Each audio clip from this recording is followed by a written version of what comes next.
occasionally, it's more useful to be talking about a mixed number,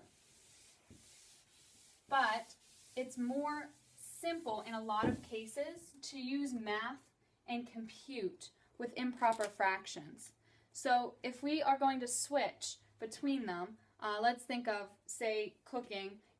You're going to use like 2.5 cups of flour, or in construction we would use a whole number with a fractional part as well.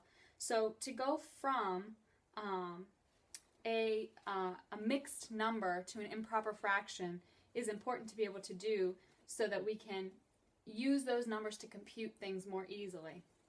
So an example that I'll talk about is 5.5.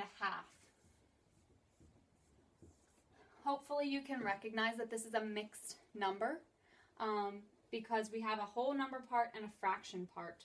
And I need to break this into even sizes so that we can talk about it in fraction form, improper fraction. So 5.5 would look like this. 1, 2, 3, 4, 5.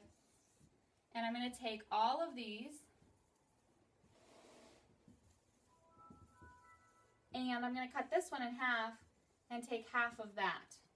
Okay, so there's a mixed number diagram of 5.5. In order for us to see what this is going to look like in improper fraction form, we need to have all of our wholes in the same size or have the same number of pieces as our fraction.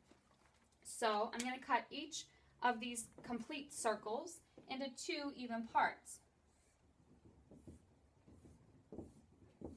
Okay, so now that I've done that, this one's already cut into 2 equal parts. We're going to count up how many halves we now have. So here's 1, 2, there's 2 halves, there's 2 halves, there's 2 halves, there's 2 halves, and there's 2 halves, and then this one's 1 half.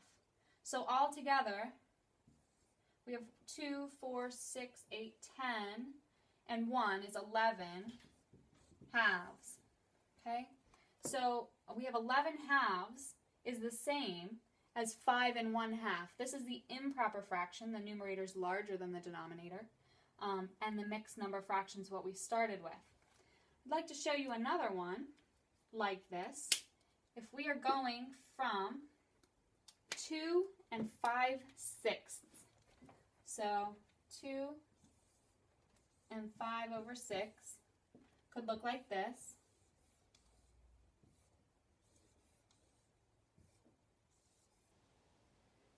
So here's my 1 complete, here's my 2nd complete, and for 5/6 I'm going to have to split this last one into 6 equal parts and take 5 of them. 1, 2, 3, 4, 5. Okay, so there's 2 and 5/6. Again, I need to be talking about the same number of parts in all of these wholes.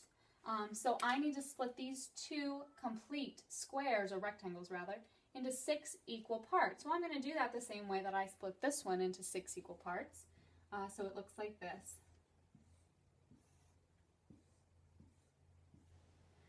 Okay, and now that I've done that, I'm still taking all of this, and I'm still taking all of this, and I'm still taking these 5 parts.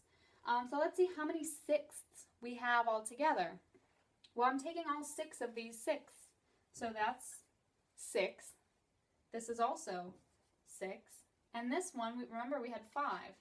So we have 6 and 6 is 12 and 5 is 17 over 6. Now remember, the denominators are staying the same because I'm not changing the size of the piece. That's what the denominator tells us about how many pieces. It tells us how, if I cut this into 6 pieces, that's the size of the piece. Okay?